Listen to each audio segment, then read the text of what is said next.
Ladies and gentlemen, welcome back to the Crypto News Podcast. It's your host, Matt Sahab. We are buzzing as always, and I am super pumped to have the one and only John Reynolds on the show today, product manager for Aleo. John is an absolute ZK tech expert with years of experience as a cybersecurity professional. After 3+ years in the United States Air Force as a cyber operations officer, he gained an understanding of the need to safeguard autonomous systems apart from central authorities, while also upholding privacy and fostering accountability. At Aleo, John is responsible for product development and product management. Prior to joining Aleo, John was the strategic deployment lead for Blend. He also holds a bachelor's degree in computer science from the one and only United States Air Force Academy, and has a master's degree in software engineering from Southern Methodist University. Never heard of that place, but I'm sure it was a treat. John, welcome to the show, my friend. Pumped to have you on. Yeah, thank you so much. I'm super excited to be on. Appreciate you going through all the accolades. Super excited to be here. Yeah, I have kind of an interesting background. You know, our CEO at Aleo actually is also military, so he went to West Point. So him and I have a nice rivalry during football season. He was a Green Beret though, so he kind of has me on some of the foot traffic legitimacy. But yeah, glad to be here. Excited to talk about ZK and Aleo, and you know how these can have a massive impact on the world of computing as we go forward. I love that. As sort of standard protocol, standard procedure on the Crypto News Pod, I'd love to jump into the start of the show, which is you, before we get into Aleo and ZK Tech and all the nitty-gritty crypto stuff. Obviously, the standout thing on your background is being a United States Air Force member. Thank you for your service. Even though I'm Canadian, I still obviously love everything military related in the States. And if someone were to ever invade us, I mean, we're calling you guys first. So we need you guys too, selfishly, obviously. But besides that point, I'd love to get into some story time, pretend we're around the fire, good old nighttime campfire, maybe a couple pints, shooting the shit, telling some stories. You got to give me some good Air Force stories, whether it was, you know, being at school and going through the grueling training or actually being deployed, whatever the case may be. But John, you got to kick us off with some good military stories before we get into the nitty-gritty crypto stuff. For sure. Well, I actually worked at a joint Air Force base when I was like first stationed, and it was an American and Canadian base. So it was in Colorado Springs, Cheyenne Mountain. So I got to work with a lot of Canadians as well. So I'm a big fan of the Canadian Air Force, and it's been, you know, it was fun getting to work with those individuals too. Yeah, the Air Force was exciting. I actually went to Texas A&M for a year before I transferred to the academy because I was doing track and field. So before all of the crypto stuff and cybersecurity, I was actually a track and field athlete. I was a triple jumper and a high jumper. Jeez Louise. Yeah. You got hops. You got hops. So I got hops. Yeah. So I still actually have the school record in the triple jump at the Air Force Academy, which is pretty exciting. That's wild. But honestly, like I think the coolest probably story that I have, or maybe like the most interesting as it relates to, you know, our discussion today, is, you know, some of the trials and tribulations that I ran into while I was at the academy. So after basic training, I actually had what's called a pulmonary embolism. So it's a blood clot that's in your lung. And Jeez. As a result of this, like, you know, and it can be, you know, very life-threatening. And they found out, you know, I had some predisposition to blood clotting. But as a result of this, like, they were going to try and kick me out of the academy. They were like, you know, we can't risk having you stay in the Air Force. We're going to have to medically discharge you.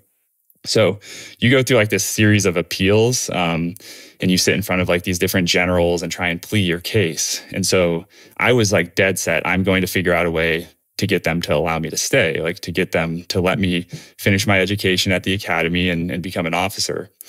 And so I started to look into like, what are the largest needs of the Air Force right now? And you can see kind of like the different personnel realities that exist in different career fields. And what I saw was that, one, a very small portion of individuals from graduating classes at the academy were graduating with computer science degrees. And then one of the largest personnel shortages was around cybersecurity. And so I thought, okay, I'm going to figure out a way to funnel my focus and energy into becoming something that can be extremely valuable to the Air Force from like a technical and, job opportunity perspective, while also still trying to shine athletically. So like, look, I'm in shape. I can do all of the stuff, the physical standards, and better than some of the, my peers. But also, hey, like I have maybe this education that could be unique and special and valuable to the Air Force. And it only requires me to sit behind a desk. So that's what I did. And ultimately, I was able to plead my case to a board of generals, and they let me stay. And so I was able to finish my education at the Air Force Academy and then commission as an officer, where I had, now the blessing to serve and get like a ton of skill sets in the real world. And I actually got stationed, like I mentioned earlier, in Colorado Springs, Cheyenne Mountain. And this is one of like in my opinion, like the coolest Air Force bases that exists, because it's literally inside of a dugout mountain. It was a Cold War shelter back in the day. So for like nuclear explosions, the idea was like you could take like high valued individuals and they could be protected in this blast door facility that could survive a nuclear attack. Crazy facility. Some people listening may have heard of this. Stargate, it's often called. We've seen this in different movies. But yeah, we're inside a mountain, and I was helping to like direct different information from satellites relating to missiles and aircrafts and air traffic. So I worked alongside NORAD. Again, some people might know the Santa tracker, but North Atlantic Air Defense System. That's so cool. Is that the building that looks like a big church almost? I just Googled it. That's okay. So there's the Air Force Academy has like a notorious like church that's like very, popular for people to go visit. And then just like probably like 20 miles behind the academy, there's like a huge peak, Cheyenne Mountain Peak. And they've literally dug out the inside of this, and they have like, several stories of buildings and tech, and it's a full operational facility, like inside thousands of people back in the day. Yeah, inside of the mountain, no windows, nothing. That's like wild, man. It's unreal. That's crazy. I love that. So what a great story to lead. So just putting two and two together, you gain this incredible tech experience and security experience working for the United States Air Force. And obviously, I feel like that's a job where you don't really get second chances. Like if you screw the pooch, you're done kind of thing. You're on top of your game. Walk me through the sort of trajectory and joining forces to Web3 and crypto. Did you learn about ZK tech there? Were you working on crazy privacy tech that just led to, present day you joining Web3? Like what was the whole spiel in that regard? Yeah. So like, I think like I was doing a lot of deep work in like networking. And what you start to realize when you're networking is like all of these like kind of nuances that go into data security. So like sending data at rest. And like, I didn't have like a huge crossover into crypto yet when I first initially got out. But like I was well aware, like, okay, there's these systems that are, protecting international safety, which is, one part of this. But then there's also like our citizens, like our people who have like personal information. And if like the problems are the same, right? Like maybe the outcomes or the impact if somebody like steals this international like classified information is much larger. But like what's allowing this to be stolen at the base level is very similar. These paradigms exist all over in different capacities across the web. And so I think I got out of the Air Force and I started working for a software startup in the mortgage space, Blend. And I was helping some of their strategic partners in banking with a KYC solution. And I immediately started to realize, like, look at how much friction the compliance and regulatory aspects here are creating for the tech. It's like, we can't even provide a meaningful user experience because it's like, there's so much regulation and the way the tech is architected is just not easy for it to like meet those. It's archaic. It makes no sense. It's Yeah. That was kind of that moment where I was like, maybe like I need to try and do something about this, or like maybe like this is like the direction that like I should start focusing more of my energy, because like this feels like it could have a very substantial impact. So I started, kind of like messing with Ethereum. I started mining before proof of stake. I was mining Ethereum. I feel like most people will say this, so maybe it's a little cliche, but I was mining Ethereum in my basement, trying to just kind of understand like what this whole blockchain crypto thing was. I'd been like a little bit like jaded by it earlier on, just because I just didn't get it. Like I was like, this seems like the currency aspect was a bit confusing. There's like, I don't know, the blockchain, ledger, all these big words were a little bit like, wait, what? Like, is this just a facade? But, you know, I thought, okay, I need to get my feet really wet. So I started diving in. I built a gaming application actually on Ethereum called Fish Bags. It's just like a simple smart contract NFT that allows you to play a mini game and save your score for your NFT and update it on chain. So you could like have this NFT and it associated with some like gaming score. And so like, that was kind of like my first chance, like, okay, I see like there's like a larger opportunity here for like really making a meaningful like impact to how people interact online. And then that's what kind of drew me in. I met Alex through like a connection in the military, and he happened to be the CEO of this ZK company. And that time I didn't know a ton about ZK outside of just like the privacy preservation aspects. From there, it's just really, I dived in deep. I did a hackathon in Portugal when I first started with Aleo. And that kind of launched me into actually like focusing on some of the identity and identity related product concepts for Aleo. I love that. That's a great story.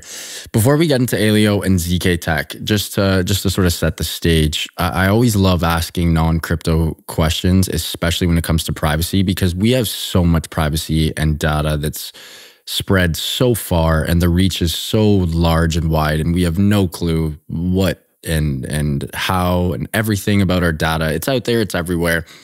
You are obviously a privacy expert. What are some of the like most no-brainer but non-obvious things that the average Joe or Josephine should do to sort of level up their privacy game a little? I think one of the biggest ones, and like I'm a victim of like forgetting to do this, but if you're on public networks, turn on your VPN. If you're on public Wi-Fi, like you should be using a VPN. If you're at the airport, and like you're about to get on a flight, you have to do something real quick on your computer, like take the extra couple of minutes to turn on your VPN. I think like we too heavily rely on the frameworks and infrastructures we're using.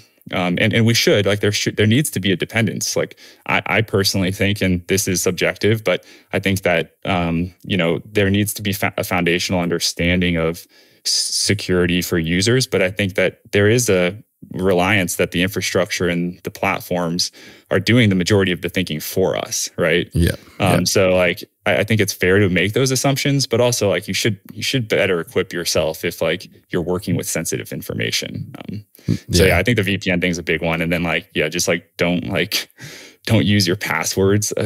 Like everyone does this. Do not use the same password over again. There's so many tools now in place, and even unfortunately, like they're vulnerable to getting attacked as well, obviously. But like you're going to be better safeguarded if you have like, you know, separate passwords. You're not using the same exact stuff across the board. Exactly. Yeah, use a password manager.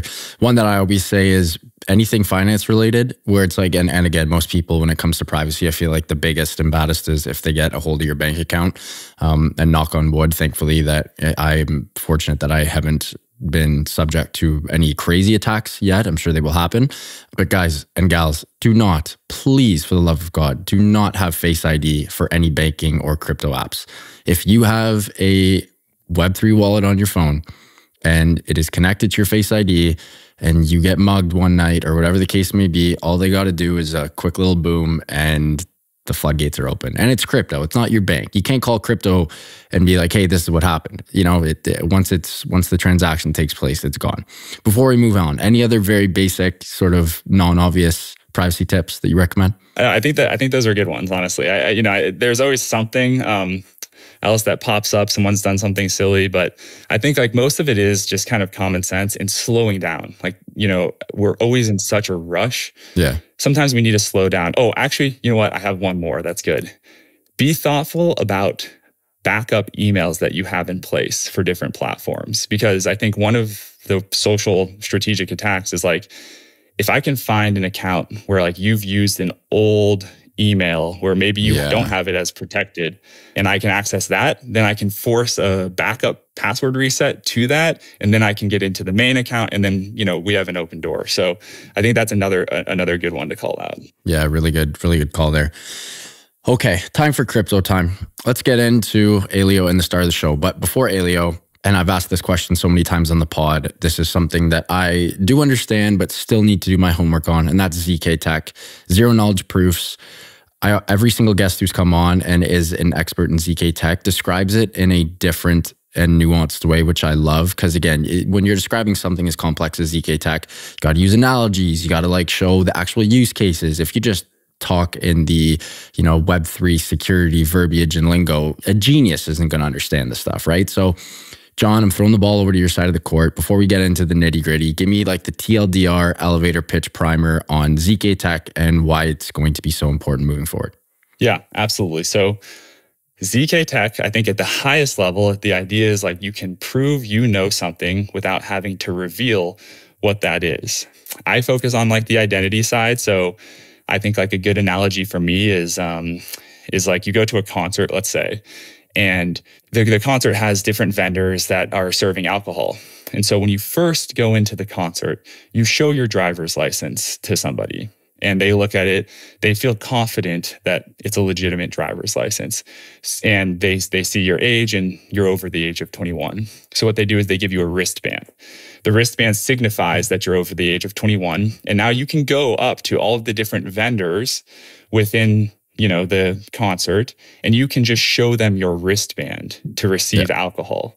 And so in this essence, like you're proving to these different vendors, hey, I am over the age of 21. I have been verified and I have the right to be able to receive this service or this product or, for this instance, a beer. And so this is like a very good example in my opinion, because what it does is it shows you the different players involved. So the people, when you're going in through the concert, this would be like an issuing authority. So like in the world, we have a variety of different authorities that we trust just innately because they're the government, because of the reputation that they hold. And so, when you're going through the concert, you show your driver's license and, the government is the issuer in this case, but the person looking at this verifies you and then issues you the wristband. The wristband, right? And so for the concert, the vendors view that wristband as a trusted issuance of a credential, proving your age and that you're the right person to be able to receive these funds. And so ZK is similar in this essence, right?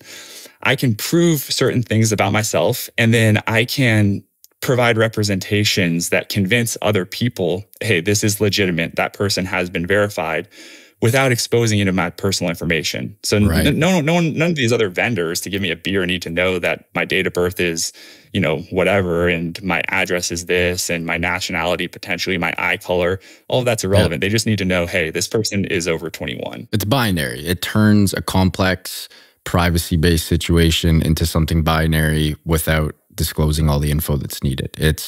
Is John of age? Yes or no? Is person X, Y, or Z of age? Yes or no? And it works for, again, a multitude of use cases, but that was a good one.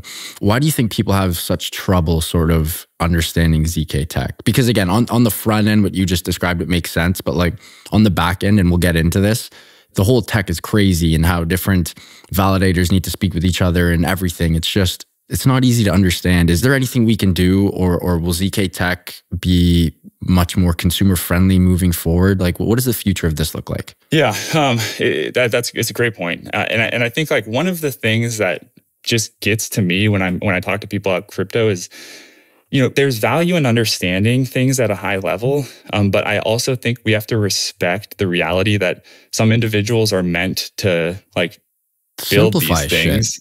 Yeah. And yeah, exactly. Like some individuals are meant to build these things. And then like some individuals are meant to like actually just speak to them and like simplify it so that consumers can understand.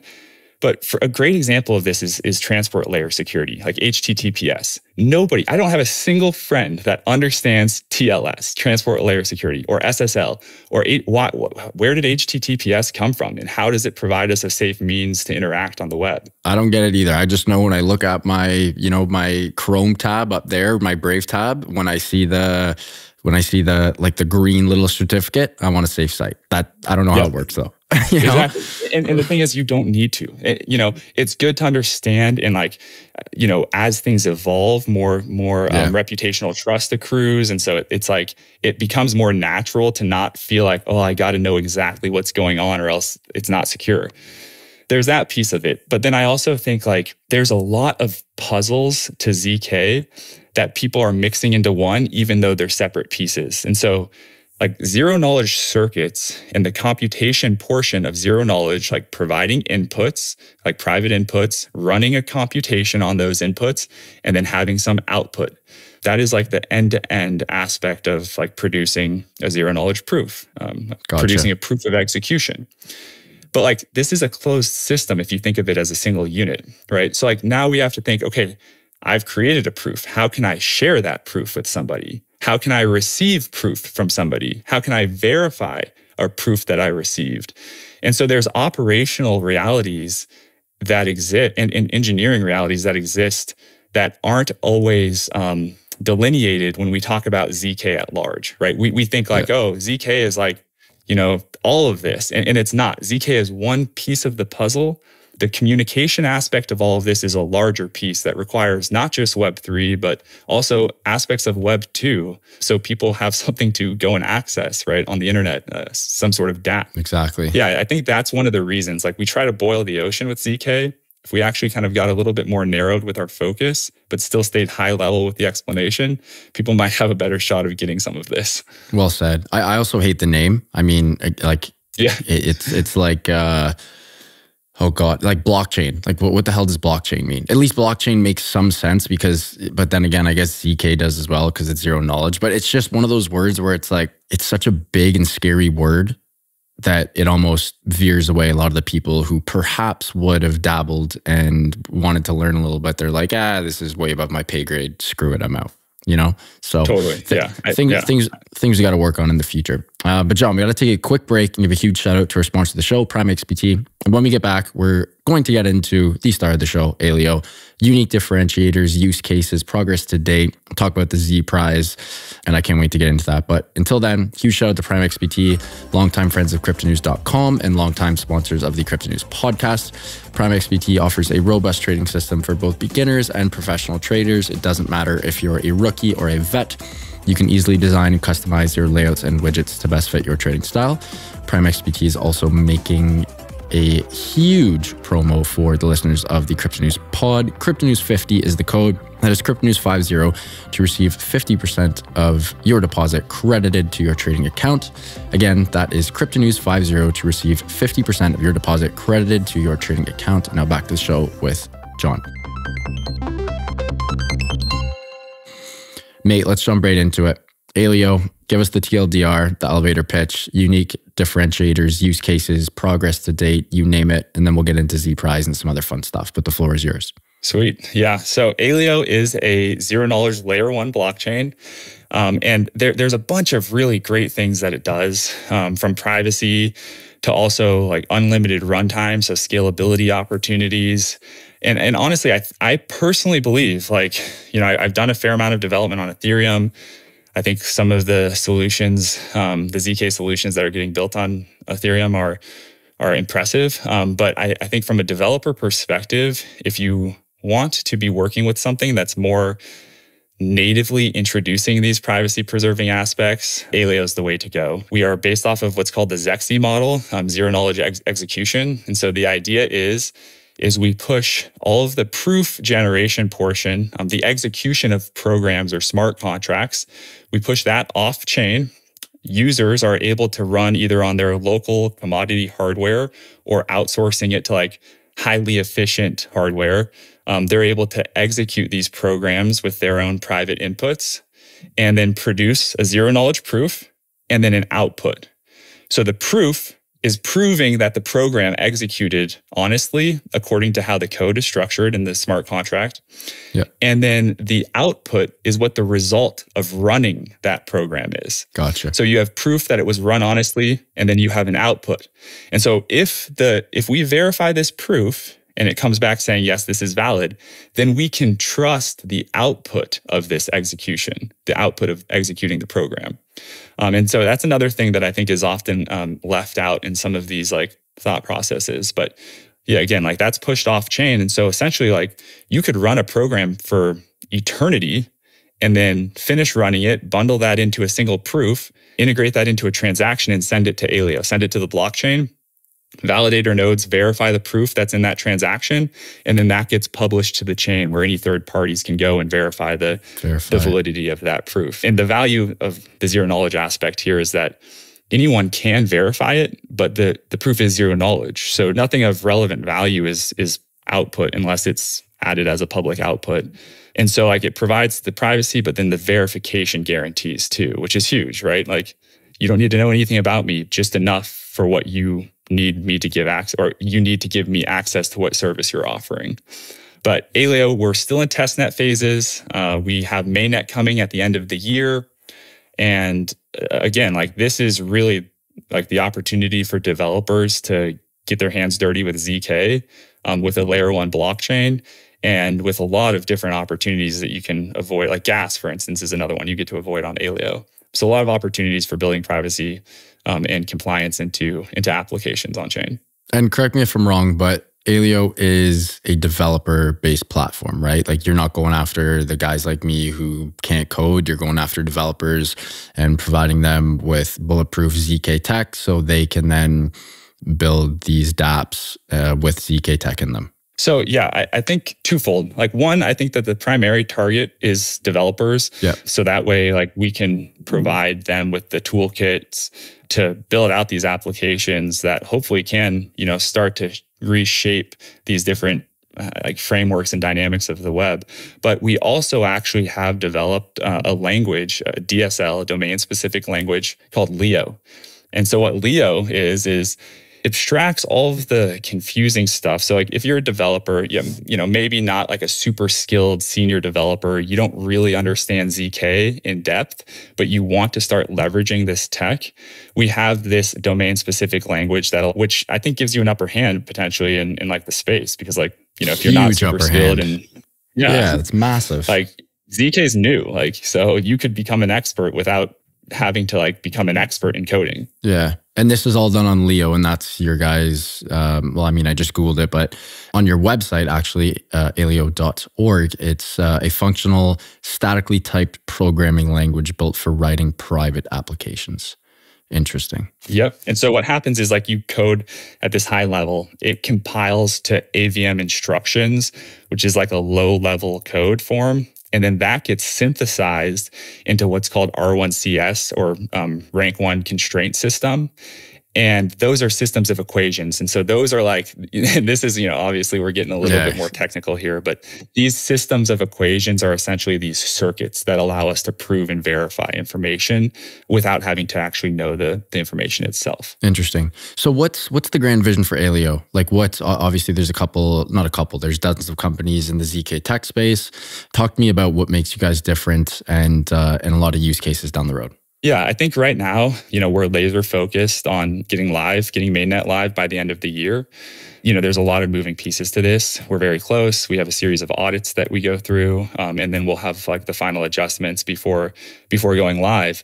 From there, I think, the opportunities are really endless. We have a product focused kind of org within Aleo that, like I said, I'm specifically focused on the identity piece, and subjectively, again, I'd say that like I see a ton of opportunity, but also I think that this is like the core of the applications infrastructure outside of like the blockchain piece. Like we have to be able to identify people who are using our applications. And so making sure that there's a framework to allow for that really nicely integrates with like these ideas of ZK, it's important and it's also complex. And so I think like the identity piece is a huge one that will be a big focus going forward once the blockchain is finalized and we were able to launch mainnet. But for me personally, that's also our focus. And then expanding developer toolkits and trying to continue to strengthen opportunities for new developers and existing ones to start building. Yeah, well said. I love the privacy aspect as well. A bit of a cop-out question on my end, so I apologize in advance. But dream client, would it be like identifying age for the US government? Would it be age identification for someone like Ticketmaster, who has just such a crazy monopoly on all ticketing in North America? Probably worldwide too, but definitely North America. Would it be some type of bank with a KYC system? Like what's John's dream client? Sure. Yeah. I mean, you hit on like some really good industries and verticals that could be focused on and that could also be supported by ZK. I think the KYC one is a really great one. Being able to like identify different thresholds around identity and anti-money laundering to help, individuals get verified in privacy. So platforms don't have to worry about all this user data, overflowing and having to secure and manage that too. It's just like, it becomes expensive. So there's like a user benefit for privacy, but then also these platforms like don't have to. But yeah, I honestly, like you brought up like the US government, and not to go back to the stories, but like I do have a personal affliction around this. I had my top secret security clearance compromised in the OPM, the Office of Personnel Management hack that happened in 2000. It was either 2013, I believe. Yeah, 2013.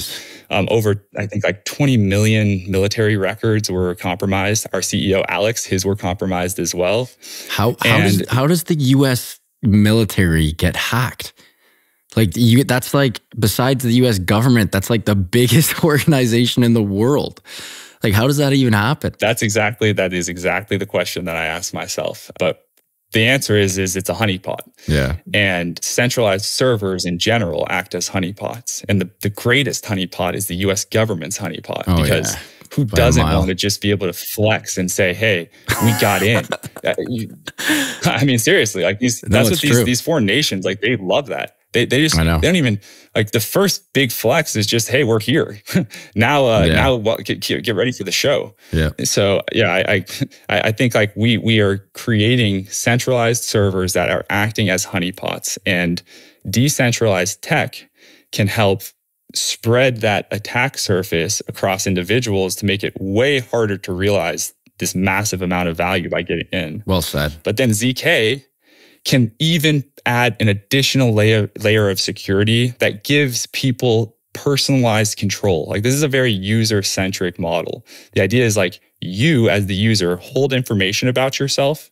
Somebody asks you to prove information about yourself, and then you decide how you want to share, how much of it you want to share. Yeah. And it may not meet the requirements that person, needs. And then maybe they need you to share more, or maybe you decide you don't feel confident enough to share, but you should be the one deciding that, right? Like, you go through an SSO flow and that's not the case. Like, Google has your information, and then the platform, if they decide to like go under or change things, change the rules on you, doesn't matter. Like, they have it too. Yeah, it's changing. You have no control over that. Yeah. I just when I think about like potential use cases, I think that the ZK tech, and again, I'm probably wrong here. You obviously know infinitely more about this than I do, but I feel like this is one of those areas of crypto or just tech in general where it's moonshot only. Like, a small partnership, in my opinion, won't really move the needle. But again, a partnership with a government or a Ticketmaster or a JP Morgan, that would move the shit out of the needle. And I feel like it's a dual-headed monster, because on one side, if it does happen, that moonshot is present, and sort of the discovery phase will almost be non-existent because everyone will use it and love it. But on the flip side, the potential of that moonshot happening is so minuscule that it's like, is it going to happen? That's just, I don't mean to be a Debbie Downer, but yeah, that's how I feel. I don't think that's a downer though. I think like, there's ways to approach the moonshot strategically, right? Like, for banking, like, you're right. A small partnership isn't going to move the needle massively, but if you can get a few banks using this, then that might be enough to make the comfort level start to kind of grow and grow. And I mean, look at 2020 and 2021. We saw what momentum looks like in crypto, and it is insane. Yeah, that's a fast roller coaster. Yeah. So like, I think like, I agree, like it is the moonshot that's going to, the moonshot's going to be required to change the architecture in a meaningful way that we can all realize and benefit from. But like we do need to strategize like around the moonshot, right? Like, okay, maybe there's like some, banks we can start using as proof of concepts. And then that can help make other people in that industry more confident. We can shift to healthcare. We can start looking at how people are sharing their records from different hospitals. Huge. Yeah, that's massive. Huge one, right? Like we can get just two, if we could just get two that can act as a proof of concept that's saying, hey, look, this is working. Like this is protecting the data and it's making our customer experience better too. And then, like I think just identity verification across KYC is like, just a massive one. Like we're seeing with GDPR, CCPA, there's so many regulatory like pressures that are coming into play. Facebook, they just had that $1 billion fine and they have to come up with some unique strategy for like how the data is getting transferred from the UK to the US, depending on where their users are. Yeah, I saw that. I mean, the engineers said something like, they don't know how the tech works. Because like it doesn't make sense, like what they're saying because of the current paradigms. But ZK definitely helps change this pretty dramatically from like not just the user-centric, user control point of view, but also through this like more curated like data minimization opportunity. Yeah, well said. John, this has been an absolute treat. I've had a blast here. Unfortunately, we do have to wrap up soon, and I cannot wait to have you on for round 2 when you guys launch mainnet in a couple months. But we got to do the Hot Take Factory, my favorite segment of the show. You and I jump in the Hot Take Factory and let a couple hot takes fly. It doesn't have to be crypto or ZK tech related. It can be health, wealth, happiness, aliens, space, AI, you name it. But give me a couple John hot takes before you go. Give the listeners something spicy here. Oh gosh, hot takes. Oh man. Okay. Hot takes. You got to give me a second here, Matt. Let me think. Yeah, you can. I mean, I'll give you a couple of mine right now. One, as always, I'm a big believer of like happiness is a choice. And that definitely pisses people off. But like, I think at any given moment, you can just fake being happy and eventually be happy. I think hangovers are a choice. I mean, I've had some pretty rough nights where I wake up the next morning and it's like, okay, I can, if it's a Saturday night, go out, Sunday morning, wake up, I can sit on the couch and watch 12 hours of lovely, God bless, NFL Sunday and order pizza and just be a fat sack of shit. Or I can, I can take a cold shower. I can go for a run. I can hit the gym. I can sweat it out with a sauna, drink some electrolytes. Like those are two. I also think the whole, all the UFOs and everywhere, I think like that's got to be the US Gov. I know you're a Gov guy, you're a military guy, but that's got to be the military with some new crazy tech building shit in mountains like where you actually worked. So those are a couple of mine. Okay. All right. Fair enough. All right. Yeah. So I think, all right, I have some hot takes. Yeah. So I think the crypto market in general, like the engineers and stuff, like one of the big things in my opinion that can help us is like figuring out a way to avoid some of these like massive waves. I think the waves of crypto is like the killer of crypto. I agree. Yeah. Yeah. Slow and steady focus. Crypto's all about like, how can you get from 0 to 1 as quick as possible? When I think it should be like go from 0 to 0.1, 0.2, all the way up. Like slow and steady wins the race. It's a marathon, not a sprint. I completely agree with that. Like the stigmas, I think like the stigmas in crypto like are stigmas that exist everywhere else. We're just not vetting the people like as much. Yeah. Like I think that's another big one that I just can't stand. And then I think my biggest hot take of all is like you decide what your outcomes are. And I don't care like what your situations are, where you come from. There is always an opportunity to make the best of your situation and then to dream bigger. And I internalize that every single day. I went through that life-threatening situation when I was at the academy, and like I thought everything was going to get taken from me. I thought I'm at I worked so hard to get to the academy. Now I have something that I have no control over. Like it just happened to me. You don't have to continue to live that role out. Like you can start to think bigger and push forward. And I think internalizing that can change your life. I love one of my buddies says this, whenever he'll ask something. And then if we say no or whatever, be like, come on. He's like, who do you report to? He's like, you're the CEO of your own life. You can do whatever the hell you want.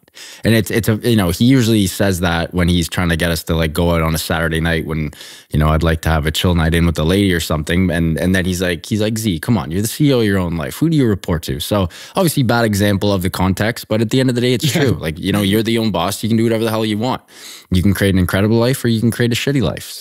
Some people are more blessed like you and I than others. We probably started on second or third base, right? Whereas there's tons of kids in the world who start at you know, not home plate as in home run, but like literally got a battle to get to first. So make the most of it and go from there. Yeah. I love that one. That was good. Totally. Yeah. Put your goal out there.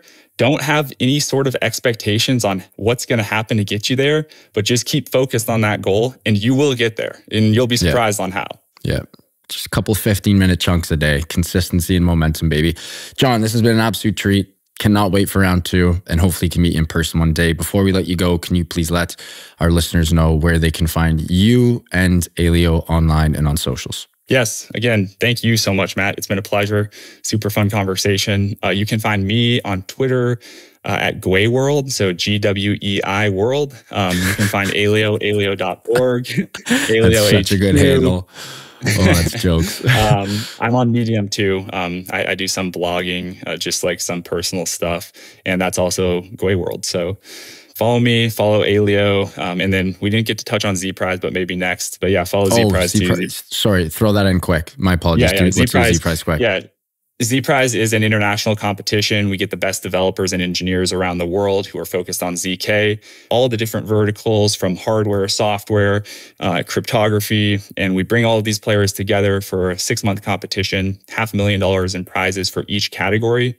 The first one, we did 7 million in prizes this year. I think we're doing like 3, but yeah, you have to motivate the problem. You got to put a big carrot in front of these individuals who are some of the most impressive engineers in the world, honestly.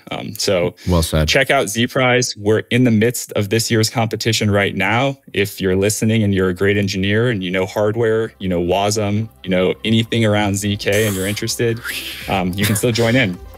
Yeah, so love that. There's a big opportunity. So, John, thank you so much. Truly a pleasure. Can't wait for round 2, man. Thanks, Matt. All the best. Folks, what an episode with John Reynolds from the one and only Aleo. What a treat. Learned so much. Love the military stories. And as always, I have so much homework to do on anything ZK tech related. Folks, as always, thank you for listening. Hope you enjoyed this one. If you did, please do subscribe. It would mean the world to my team and I. Speaking to the team, love you guys. Thank you for everything. Eustace, my amazing sound editor, you are the GOAT. I love you, man. And back to listeners, love you guys. Keep on growing those bags and keep on staying healthy, wealthy, and happy. Bye for now, and we'll talk soon.